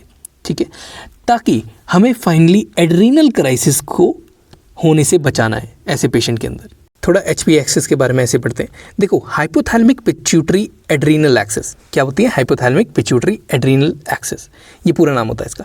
It is a body stress response that releases cortisol. कौन सा हार्मोन रिलीज करता है? कॉर्टिसोल। कॉर्टिसोल हमें पता है स्ट्रेस हार्मोन होता है। इट्स अ नेचुरल स्टेरॉयड जो हमारी बॉडी के अंदर रिलीज होता है, जैसे कि हम डर गए हैं, फाइट फ्लाइट या फायर में हम डर गए हैं, तब कॉर्टिसोल रिलीज हो जाता है, या कोई हमारे पास स्ट्रेस है तब भी कॉर्टिसोल रिलीज हो जाता है। अगर हम HPA एक्सिस को सप्रेस कर देते हैं in the patient with long term use of steroids, जैसे कि प्रेडनिसोन हो गया स्टेरॉयड, ये एक लॉन्ग टाइम का यूज़ है, the patient's own body will stop making और will reduce the making of own cortisol because of the external steroid that is given into the body. ठीक है, इसीलिए HPA एक्सिस सप्रेस हो गई होती है। अब HPA axis is used for maintaining these conditions of stress. Stress maintain नहीं होगा, बॉडी का BP लो चला जाएगा, शॉक हो जाएगा। शॉक हो जाएगा तो अगर शॉक बहुत वर्स होता है तो it will lead to decreased blood transfusion to organ systems, most importantly brain में हिपोक्सिया हुआ तो हमारे पास न्यूरोनल डैमेज शुरू हो जाएगा, सेरेब्रल डैमेज शुरू हो जाएगा, and finally leading to shock induced death. Next, straight away question, nerve supply to circumvallate papillae is what? Then it is answer is cranial nerve 9, that is glossopharyngeal nerve. It is the nerve that will supply to circumvallate papillae. Next, nerve supply to tensor villi palatine. Tensor veli palatini को कौन सी nerve supply करती है? तो इसमें answer हमारे पास cranial nerve 5 trigeminal supply करती है टेंसर विलाई पैलेटानाई को। Motor innervation to the palatine muscles from the vagus 10th nerve is in the pharyngeal plexus. ठीक है, the tensor villi palatini is the exception to this rule and is supplied by mandibular division of trigeminal nerve. जो tensor veli पैलेटानाई है, it is supplied by mandibular division of trigeminal nerve, ये एक exception है, so it is a common straight away question. Next, in BSO setback the fixation in neutral position zone is best achieved by what? Answer is lags screw. Question को थोड़ा समझते हैं। यहाँ पे neutral zone है, that is known as ऐसी zone जहाँ पे मसल पुल या फिर टॉर्सनल स्ट्रेस हो वो बहुत ज़्यादा कम एक्ट कर रहे हैं। लैग स्क्रूज डायरेक्टली कंप्रेस कर देते हैं दो फोन फ्रेगमेंट्स को, therefore they will ensure accurate bone contact and early primary bone healing, और इनके ऊपर लैग स्क्रूज के ऊपर फोर्स नहीं लगेगी क्योंकि ये एक न्यूट्रल पोजीशन पे हमने लगाया है। Lag screws are also use to maintain proper occlusion and condylar seating, therefore preventing the displacement of condyle during healing period. So finally we can say that in neutral position compression by lag screws would not change the position of the bony segments. जिनको हमने BSSO setback में ligate या फिर काटा है, ठीक है। So best is lag screws, ठीक है, जिससे कि हम फिक्सेशन अचीव करते हैं in the BSSO setback procedure. Question, which of these following oral hypoglycaemic agents are to be avoided in the morning of the patient under general anaesthesia? देखो, answer we have is metformin. Metformin नहीं देते अगर patient ने GA के अंदर कोई surgery करवानी है तो। A word about the theory. Along with careful insulin regulation, there are a number of oral glycemic control drugs that should be discontinued before surgery. First of which is Bigonides. Bigonides में हमारे पास आता है metformin hydrochloride, जो कि एक हमारे पास drug जो है वो यूज़ करते हैं हम commonly. Now these Bigonides they sensitize specific tissues to insulin, thus mediating the efficient uptake of glucose in the muscles and fat while preventing the hepatic glucose formation. मतलब मेटफॉर्मिन हाइड्रोक्लोराइड जो है वो body में से glucose खाना शुरू कर देता है। Metformin uses is discontinued before surgery due to the renal function complications that may arise intraoperatively such as haemodynamic instability और decreased renal perfusion and increase risk of lactic acidosis in the patient. अगर in easy words हम mechanism को समझे तो basically metformin क्या कर रहा है, ये हेपेटिक ग्लूकोनियोजेनेसिस को बंद कर रहा है, ठीक है।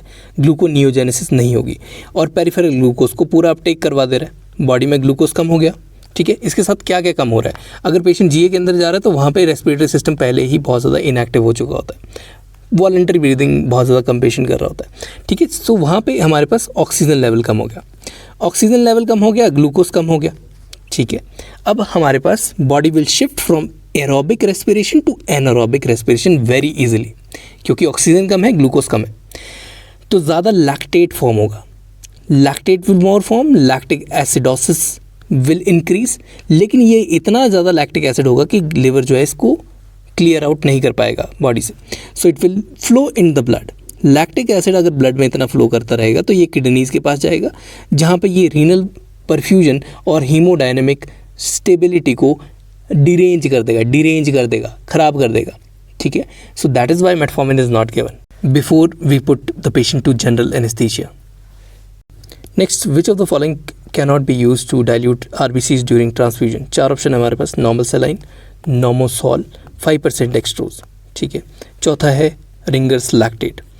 आंसर जो सही आंसर है किसको हम यूज़ नहीं करते, that is the ringers lactate हम यूज़ नहीं करते, नॉर्मल सेलाइन यूज़ करते हैं, नॉमोसॉल यूज़ करते हैं और 5% डेक्सट्रोज भी यूज़ करते हैं। So let us talk about the options. Normal saline is 0.9% NaCl, ठीक है। 5% डेक्सट्रोज भी आइसोटोनिक होता है टू ब्लड प्लाज्मा, ठीक है। ये दोनों आइसोटोनिक है टू द ब्लड प्लाज्मा, तो इसे हम यूज़ कर सकते हैं to dilute RBCs during transfusion, क्योंकि ये कोई हीमोलिसिस कॉज नहीं करेगा। हीमोलिसिस ज़्यादातर ऑस्मोलाइटी के डिफरेंस की वजह से होती है, तो हीमोलिसिस कॉज नहीं होगी क्योंकि they are isotonic. Third option जो हमारे पास that is Normosol. Normosol is a short name for normal isotonic electrolyte that is similar to plasma. इसमें क्या होता है कि फ्लूइड रिप्लेसमेंट के लिए इसे देते हैं और इसे डाइल्यूट की तरह यूज़ करते हैं फॉर ड्रग्स और ब्लड कंपोनेंट्स, ठीक है।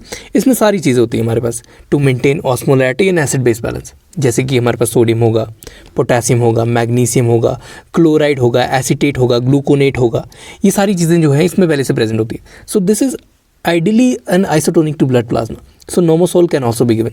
रिंगर्स लैक्टेट क्यों नहीं देते, because Ringer's lactate contains calcium ions. Ringer's lactate के अंदर हमारे पास कैल्शियम आयंस होते हैं। कैल्शियम जो है न्यूट्रलाइज कर देता है सिट्रेट को। सिट्रेट जो है एक एंटीकोएगुलेंट होता है, ठीक है। तो जो ब्लड में हमने सिट्रेट यूज़ किया होता है एज एन एंटीकोएगुलेंट, जो कि हमने स्टोरेज के टाइम यूज़ किया होता है, तो उसको न्यूट्रलाइज कर देगा, जिससे कि clot formation in the blood increases in the transfusion line या फिर बैग। जो ट्रांसफ्यूजन लाइन है या फिर जो ब्लड बैग है उसी के अंदर हमारे पास ब्लड क्लॉट की फॉर्मेशन हो जाते हैं। Therefore it is cautioned to not to use Ringer's lactate to dilute RBCs during transfusion. Next, immediate management of open pneumothorax is what? That is, answer is 3-sided occlusive dressing. अगर open pneumothorax है तो उसकी immediate management में हम 3-साइड occlusive dressing देते हैं।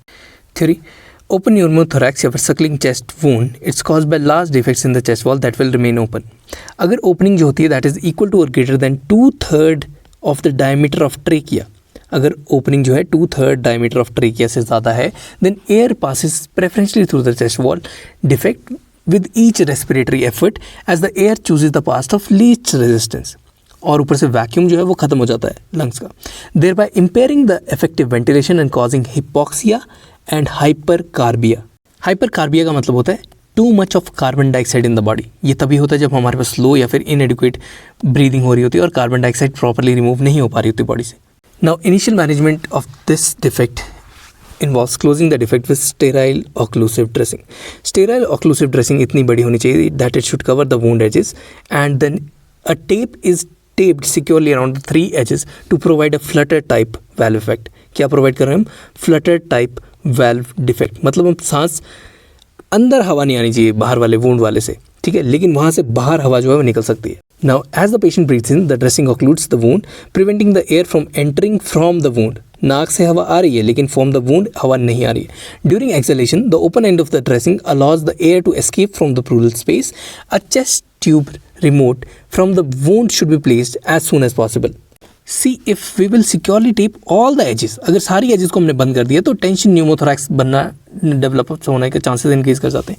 या तो हमें चेस्ट ट्यूब प्लेस करनी पड़ेगी, यहाँ से चेस्ट ट्यूब प्लेस करनी पड़ेगी जिससे कि हवा जो है वो बाहर आ सके, अंदर ना जाए, ठीक है। इसीलिए हम फ्लटर टाइप डिफेक्ट में हमारे पास 3 जगह पे टेप लगाते हैं, चौथी साइड पे नहीं लगाते।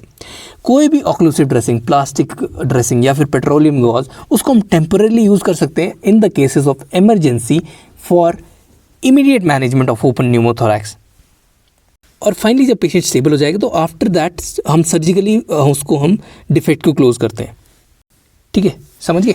बेसिकली हमने क्या किया कि अगर हमारे पास मान लो ये छेद हो गया है तो हमने इसके ऊपर एक टाइट ड्रेसिंग दे दी किसी भी ऐसी चीज़ की जो कि हवा पास नहीं करने देगी, और यहाँ पे हमने उसके ऊपर टेपिंग कर दी। टेपिंग के बाद हम इसके ऊपर क्या करेंगे कि सांस अब पेशेंट यहाँ से ले रहा है, ये पूरी टेपिंग है, अब यहाँ से सांस ले रहा है, जो लंग्स हैं वो भर रहे हैं, तो यहाँ से हवा जो है वो फ्लटर टाइप से बाहर निकलेगी। लेकिन जब कंप्रेशन वैक्यूम जब बनेगा लंग्स का, जब सांस बंदा छोड़ेगा तो ये जो फ्लटर है यहाँ से हवा बाहर निकल जाएगी, लेकिन जब सांस छोड़ेगा तो अंदर वैक्यूम बनेगा, तो ये जो है फ्लटर ये अंदर को प्रेस होके इस वुंड को बंद कर देगा, ठीक है। तो यहाँ से हवा अंदर नहीं आएगी लेकिन बाहर चली जाएगी। This is known as 3-way और 3-sided occlusive dressing that is given in the case of open pneumothorax. Next, clamshell technique refers to harvesting wounds from which of these sites? तो इसमें करेक्ट आंसर हमारे पास iliac cancellous graft. Theory: the clamshell technique is used when purely cancellous bone is required for grafting. ठीक है, कैसे करते हैं? It is done by creating a mid crestal incision. ये mid crestal incision देते हैं and by this we separate the middle and lateral cortices allowing the access to the underlying cancellous bone, और इस कैंसलस बोन को हम further graft के अंदर use कर लेते हैं। नेक्स्ट सेकंड तरीका जो हमारे पास है that is trap door approach, ठीक है। ट्रैप डोर अप्रोच में हमारे पास अ पोर्शन ऑफ मिडिल और lateral cortical bone is partially cut and lifted along with this attached muscle. अब अटैच्ड मसल के साथ जब हम इसे लिफ्ट करते हैं तो there is a pediculated connection to preserve the blood supply. एक पेडिकल बन जाता है जो कि ब्लड सप्लाई जो ओरिजिनल साइट पर है उसे प्रिजर्व करके रखता है। Now this trap door technique is also known as bone muscle flap technique that acts as a trapdoor, allowing the surgeon to access and harvest the underlying cancellous bone without completely detaching the cortical tissue. Next technique that we do have is the SCHOP approach, TSCHOPP approach. In this approach we make an oblique osteotomy, मतलब हम एक angled bone cut मारते हैं through the iliac crest to harvest the bone, ठीक है। Now here the oblique cut provides wide exposure to both cancellous and the cortical bone. यहाँ पे दोनों बोन्स के लिए वाइड एक्सपोजर हो जाता है, तो हम ज़्यादा अमाउंट का ग्राफ्ट जो है उसे ऑब्टेन कर लेते हैं while maintaining smooth bone contours and reducing the site weakness. Donor site की वीकनेस भी रिड्यूस करता है और बोन कंटूर को भी हम ईजिली क्लोज कर लेते हैं in SCHOP approach. Fourth approach we have is Tessier approach, TESSIER approach. यहाँ पे सर्जन क्या करता है, मीडियल और लेटरल साइड की ऑस्टियोटोमी कर देता है, ठीक है, मतलब पूरा बोन सरफेस को हम कट कर रहे हैं मीडियल लेटरल साइड के, जिससे कि अंडरलाइन हमारे पास जो कैंसलस बोन है वो एक्सपोज हो जाती है। इससे हम सारा जो हमारे पास ग्राफ्ट मटेरियल हमें चाहिए वो हमें हार्वेस्ट कर लेते हैं while maintaining the integrity of the cortical plates and the soft tissues around these. Next is a straight away question, normal intercanthal distance is how much? तो आंसर हमारे पास 32 मिलीमीटर्स। नॉर्मल इंटरकैंथल डिस्टेंस जो होता है वो that is average of 32 millimetres, और range की अगर हम बात करें तो we will go from 30 to 32 millimeters as an average. Next, a child with a Wild's permanent tooth comes within 20 minutes with the tooth in milk. What will you do? ठीक है, अगर दूध में दांत को रख के लाया तो सबसे पहले what we will do, we will rinse with the saline, ठीक है। सलाइन से दोनों सॉकेट और टूथ को एक बार रिंस करेंगे, री इम्प्लांट कर देंगे into the socket and we will splint the tooth for maintaining its support. A word about theory. To maintain the viability of the periodontal ligament, no curettage or rinsing with non-physiological solutions should be done prior to splinting. ठीक है, ना ही socket की करनी है, ना ही हमारे पास tooth की करनी है हमने. ठीक है, नॉन फिजियोलॉजिकल सोल्यूशन जैसे कि बीटाडीन वगैरह हो गए, उनसे नहीं करना है. नॉर्मल सेलाइन से रिंस करो, क्लीन करो, री इम्प्लांट करो और स्प्लिंट कर दो. Next, a patient underwent lower molar extraction 3 days back. Now he complains of moderate to continuous pain and a foul smell from the mouth. Treatment should be what? देखो यहाँ पे case हो गया that is of alveolar ऑस्टियाइटिस और dry socket. यहाँ पे हम करेंगे irrigate the socket and pack it with sedative dressing such as alveogel dressing. Next question is, which among the following is the most common cause of pulmonary embolism? So answer है हमारे पास thrombophlebitis. The pulmonary embolism is caused by blocked arteries in the lungs. The most common cause of such blockade is the blood clot that forms in the deep veins of legs or extremities, and then the clot travels from that deep vein into the lungs where it becomes lodged into small lung artery. ठीक है, अब ये lungs में जो clot रह जाएगा, this will lead to pulmonary embolism. The clots can also form in the deep veins of arms or pelvis and then reach to lungs. And this clot will finally lead to inflammation of veins that are associated with the blood clot, क्योंकि वहाँ पे खून को ढंग से पास नहीं होने देगा. फाइनली क्या हो जाएगा, यहाँ पे pulmonary embolism हो जाएगा.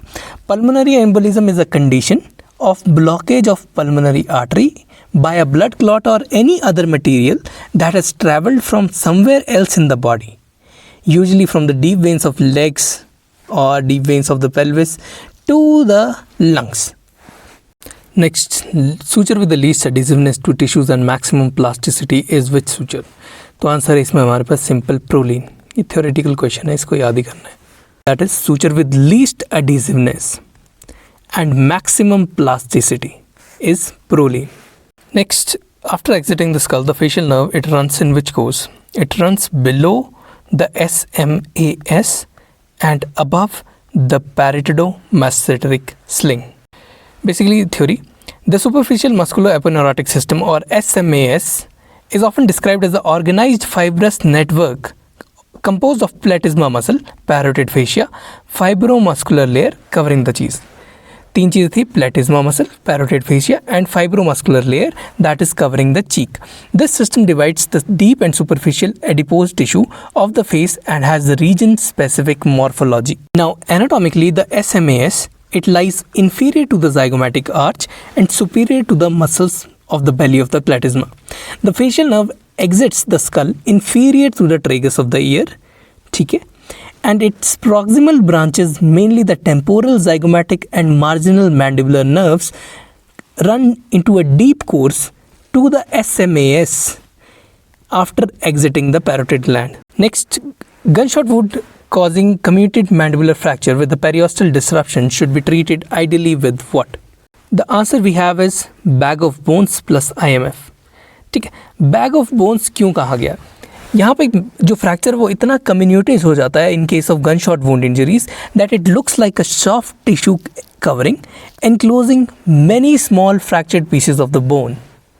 So in such cases of gunshot wound injuries, any attempt of open reduction and internal fixation will lead to necrosis of the small bony fragments, क्योंकि उनकी ब्लड सप्लाई को हम दोबारा नहीं रीजनरेट कर सकते after open reduction. Along with this open reduction के बाद हम उन छोटे छोटे हिस्सों को उनकी जगह पे नहीं पहुंचा पाएंगे. ठीक है, सो दिस और these cases are treated with closed reduction or IMF, intermaxillary fixation, with complete antibiotic support. ठीक है, ऑक्लूजल करेक्शन हम बाद में करते हैं, जब छोटे छोटे सेगमेंट जो है वो फ्यूज़ होना स्टार्ट कर जाते हैं तब हम ऑक्लूजल करेक्शन करते हैं. So this is known as delayed occlusal correction in case of gunshot wound injuries, जिसको की बात में हम ऑर्थोगोनैथिक सर्जरी से कर सकते हैं. Next, during BSSO condylar repositioning is most commonly done with what? तो कंडाइलर रिपोजिशनिंग हम सबसे ज़्यादा कॉमनली मैनुअल पोजिशनिंग करते हैं. Several devices and methods have been developed to achieve this, but manual seating by the surgeon is probably one of the most extensively used method of condylar repositioning in case of BSSO. Next is a straight away question. Mark's protocol HBO therapy in osteoradionecrosis is what? इसमें हम करते हैं 30 dives of oxygen at 2.4 atmospheres for 90 minutes before surgery and 10 dives of oxygen at 2.4 atmosphere after surgery. A word about theory. HPO therapy consists of 100% oxygen delivered in a pressurized manner to the patient. Tissues treated with the HPO therapy have increased levels of oxygen. Now these increased levels of oxygen have negative effect on bacteria and a positive effect on angiogenesis. So it will lead to increased blood flow and reduced bacterial load to the area. Also, HPO treatment consists of dives. Dives मतलब treatment sessions for 90 minutes based upon 2.4 atmosphere of pressure, and 20 to 30 dives are given pre-operatively before any surgical intervention is performed on the patient. The area of infection is then debribed and followed with 10 additional HPO treatment dives after the surgery. Next is anatomy based question. Blood supply for suprahyoid muscles are all except which? तो कौन कौन सा supply करता है? Facial artery करती है, lingual artery करती है एंड इन्फीरियर एल्वियोलर करती है टू द सुप्राहायोइड मसल्स, लेकिन मैक्सिलरी आर्टरी नहीं करती है। ठीक है, सुप्राहायोइड मसल्स में हमारे पास आ जाते हैं डाइगेस्ट्रिक, स्टाइलोहायोइड, जीनियोहायोइड, माइलोहायोइड। डाइगेस्ट्रिक को हमारे पास सप्लाई करती है एंटीरियर बेली, सबमेंटल सप्लाई कर रही है, that is a branch of facial artery. Posterior बेली जो है that is supplied by the occipital artery. ठीक है, नेक्स्ट इज स्टाइलोहायोइड। स्टाइलोहायोइड को ऑसिपिटल आर्टरी सप्लाई करती है। जीनियोहायोइड को branches of the lingual artery supply करती हैं। Geniohyoid branches of lingual artery. Mylohyoid को सप्लाई करती है mylohyoid artery, a branch of inferior alveolar artery which originates from the internal maxillary artery. ठीक है, next simplest treatment for symphysis transverse fracture is what? तो simplest treatment हमारे पास 2 lag screws among the following. Recon plate नहीं होती, compression plate नहीं होती, क्योंकि ये हमारे पास लोड डिस्पर्सिंग आ जाती हैं, और 1.5 मिलीमीटर सिंगल प्लेट देंगे तो वो इतनी सिंपलेस्ट अच्छी ट्रीटमेंट नहीं रहेगी सिम्फाइसिस फ्रैक्चर के लिए। लेकिन lag screw is the last option that we are going to select, that is 2 lag screws are given for the case of simple transverse fracture of symphysis. Theory. Lag screw osteosynthesis is another type of compression osteosynthesis. Typically 2.4 millimeter diameter lag screws are oftenly used to avoid torsion and for better stability. But अगर हमें एक ही lag screw use करना है, इससे better treatment, 2 lag screw से better treatment में हम क्या करते हैं, एक 2.4 मिलीमीटर का लैग स्क्रू ले लेंगे in combination with tension splint. Tension band splint के साथ हम 2.4 मिलीमीटर का लैग स्क्रू यूज़ करते हैं। That is a better treatment than 2 lag screws treatment. Now, if 2 lag screws are being placed, then one is being placed at the inferior border, while the second lag screw is placed at the few millimeters superior to the first screw at a safe distance from the tooth roots. मतलब tooth की root से safe distance पे place करते हैं second lag screw को, और जो नीचे वाला लैग स्क्रू है वो हम inferior border पर प्लेस करते हैं in a case of fracture of symphysis of mandible. Next is a repetition question. Greater than 2 millimeter displacement or greater than 50 degree deviation of condylar fracture in an adult patient should be treated with what? तो answer is open reduction and internal fixation से ही इसे हम treat कर सकते हैं। Theory. Superior functional results are reported following surgical treatment compared with non-surgical treatment for fractures with dislocation of condylar head and displaced fracture with functional impairment such as mall occlusion, open bite, deformity due to shortening of mandibular ramus height. The surgical treatment of displaced condylar fractures aims for anatomical reduction and restoration of vertical height of ascending mandibular ramus so as to establish or to re-establish the pre-injury occlusion and adequate TMJ function. ठीक है, और कभी भी हमारे पास limit अगर 2 mm से ज़्यादा displacement हो चुकी है कॉन्डाइल की लेटरली, या फिर 15 डिग्री से ज़्यादा डेविएशन हो चुकी है कॉन्डाइलर फ्रैक्चर की, तो हम ओपन रिडक्शन और इंटरनल फिक्सेशन ही करते हैं। Next, most ideal way for open reduction internal fixation of condyle fracture is at, तो आंसर है हमारे पास 2 mini plates at anterior border and the posterior border of the condylar fracture region. और इसे हम 3 तरीक़ों से अचीव कर सकते हैं। पहला ये वाला, दूसरा है दिस काइंड ऑफ फॉर्म, तीसरा है दिस काइंड ऑफ फॉर्म। ठीक है, these 3 are ideal fixations in case of condylar fracture that is being treated by open reduction and internal fixation. Next, the pKa value of lignocaine is how much? Straight away answer है that is 7.9 is the pKa value of lignocaine. Let's talk about short theory about the action of lignocaine. An injected local anesthetic exists in equilibrium as a quaternary salt, that is BH positive, and a tertiary base, that is B. The proportion of each is determined by the pKa of the anesthetic and the pH of the tissues. The lipid soluble species, that is B, is essential for penetration of both into the epineurium and the neuronal membrane. Once the molecule reaches the exoplasm of the neuron, the amine gains an hydrogen ion, and this ionized form of quaternary compound becomes BH positive. It is actually responsible for the blockade of sodium channels. Presumably, it binds with the sodium ion channels near the inner surface of the neuronal membrane, causing anesthesia.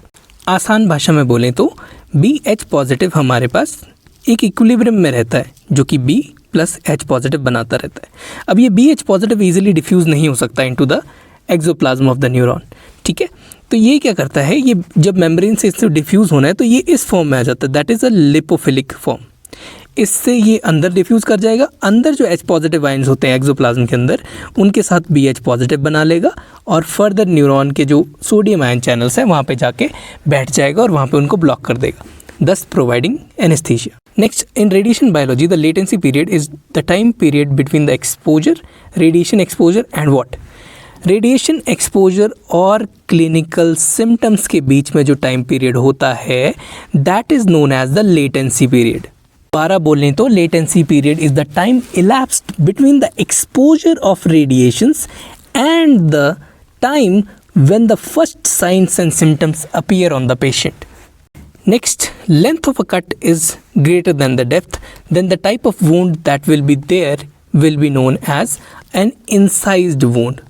ठीक है, length जो है वो greater than the cut है तो that wound will be known as the incised wound.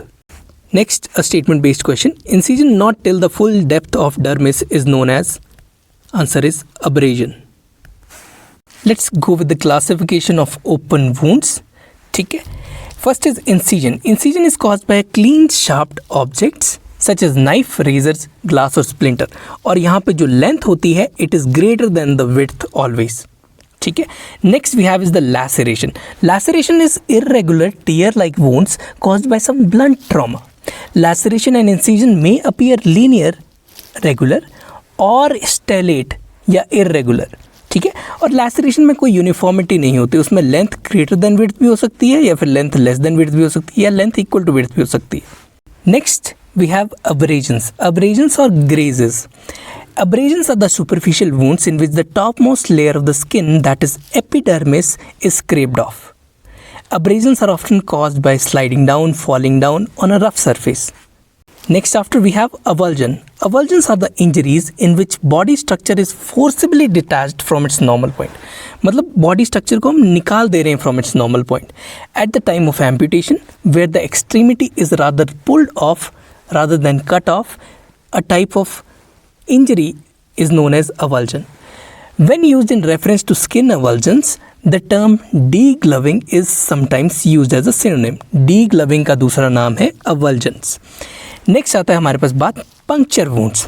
It is caused by objects like needle, splinter, nail that is puncturing the skin. ठीक है, इसमें डेप्थ बहुत ज़्यादा है, लेंथ बिल्कुल ज़ीरो है, लेंथ एक पिन पॉइंट आएगी। Next we have is penetration wounds. ठीक है, penetration wounds are caused by sharp object such as knife entering and coming out of the skin. जब एंटर और एग्जिट हो रहा है, ठीक है, entering and coming out of the skin from a sharp object, that is known as a penetration wound. Last category that we have is gunshot wounds. These are caused by bullets or similar projectiles that are driving at a very high speed through a body. There may be two types of wounds, one at the site of entry and one at the site of exit. और इसको gunshot wound को हम कहते हैं through and through wounds. Through and through चली जाती है, पार पार। Next question, advantage of chromic catgut over plain catgut is what? Basically chromic catgut जो है वो डिलेड रिजॉर्प्शन शो करता है। प्लेन कैटगट की एक खासियत होती है कि उसमें जनरल स्ट्रेंथ रिटेंशन होती है। स्ट्रेंथ रिटेंशन इसकी ज़्यादा होती है 7 दिनों तक। Once it is in contact with the tissue it will show good strength for 7 days. लेकिन क्रोमिक कैटगट का जो होता है वो रिटेंशन टाइम ऑलमोस्ट ट्वाइस होता है। ठीक है, that is chromic catgut will show 14 days of retention, उससे ज़्यादा शो करेगा और ज़्यादा डिलेड रिजॉर्प्शन होती है क्रोमिक कैटगट की। Next question we have is not true in case of paediatric distraction osteogenesis is what. So गलत आंसर जो है इसमें that is callus moulding is not possible, लेकिन कैलस मोल्डिंग जो होती है that is possible in case of paediatric distraction osteogenesis. Callus का मतलब होता है कि नई बोन फॉर्मेशन हो रही है वहाँ पे। बाकी आंसर जो सही हैं उनके बारे में बात करते हैं। रेट जो होता है कैलस रीमॉडलिंग का that is 2 to 3 millimetres per day, सही आंसर है। कंसोलिडेशन पीरियड जो है वो डिक्रीज कर जाता है। थर्ड इज रिदम जो है वो इंक्रीज कर जाती है फॉर बोन रिमॉडलिंग। और callus modelling is possible in case of paediatric as well as adult distraction osteogenesis by using IMF elastics, intermaxillary fixation elastics, और बाकी मेथड को यूज़ करके हम कैलस मॉडलिंग करवा सकते हैं। Also the callus modelling after distraction osteogenesis can be done on the basis of the concept of floating bone concept. ये जो फ्लोटिंग बोन कंसेप्ट था this was given by Hoffmeister HOFFMEISTER et al. This concept emphasises on the property of mouldability of callus, मतलब callus को हम mould कर सकते हैं at the early consolidation phase so that the mandible can be floated into a desired position to correct the occlusal changes as desired by us. Simple भाषा में समझाएं तो डिस्ट्रैक्शन ऑस्टियोजेनेसिस एक प्रोसेस होता है जहाँ पे बोन को हम ग्रेजुअली पुल अपार्ट कर रहे होते हैं। एक बार सर्जिकली कट कर देते हैं और बोन को धीरे धीरे हम आगे पुल कर रहे होते हैं ताकि बीच में जो सर्जिकल हमने कट किया हुआ है वहाँ पे कैलस फॉर्मेशन हो और वहाँ पे जो है न्यू बोन फॉर्मेशन हो। इन पीडियाट्रिक और child patient certain things differ. हमारे पास पीडियाट्रिक पेशेंट में बेटर ब्लड सप्लाई होती है, हाई ऑस्टियोजेनिक पोटेंशियल होता है, faster healing and remodelling rate होता है। हमारा जो पहला ऑप्शन था that is rate is increase, मतलब कि children can tolerate faster distraction. उसमें हम जब मैट्स लगा के बोन को पुल कर रहे हैं आगे या पीछे पुल कर रहे हैं तो वहाँ पे हमारे पास डिस्ट्रैक्शन फास्टर होती है। 2 से 3 मिलीमीटर हमारे पास पर डे बोन रीजनरेट कर जाती है क्विकली। कंसोलिडेशन पीरियड मतलब कि time required for the new bone to harden और mineralised is shorter in case of children, क्योंकि उसमें ज़्यादा न्यूट्रिएंट्स वो एक्टिवली अब्जॉर्ब कर सकता है। रिदम इंक्रीज हो जाती है। रिदम का मतलब है numbers of activation per day, जितना हमने पुल देना है वो हम इंक्रीज कर सकते हैं। हम 1 टर्न दे सकते हैं 1 mm का, या फिर हम मल्टीपल स्मॉल टर्न्स दे सकते हैं। मतलब हमने जो डिस्ट्रैक्शन के लिए इंस्ट्रूमेंट लगाया हुआ है उसमें हम फुल टर्न देने के बजाय मल्टीपल स्मॉल टर्न्स दे सकते हैं ताकि डिस्ट्रैक्शन ज़्यादा ईजिली या फिर हम रिदम को चेंज कर सके, ज़्यादा एफिशिएंटली डिस्ट्रैक्शन को अचीव कर सकें। ठीक है। And due to this high bone turnover, the new callus regenerated bone can remodel and take normal shape faster and better in kids rather than in adults. तो जो चौथा आंसर है हमारे पास कि कैलस मॉडलिंग नॉट पॉसिबल है, लेकिन callus modelling हमारे पास possible होती है। इन केस ऑफ अडल्ट्स भी कैलस मॉडलिंग पॉसिबल होती है, लेकिन उतना फास्टर रेट नहीं होता है जैसा कि पीडियाट्रिशियंस में होता है या फिर पीडियाट्रिक्स बच्चों में होता है।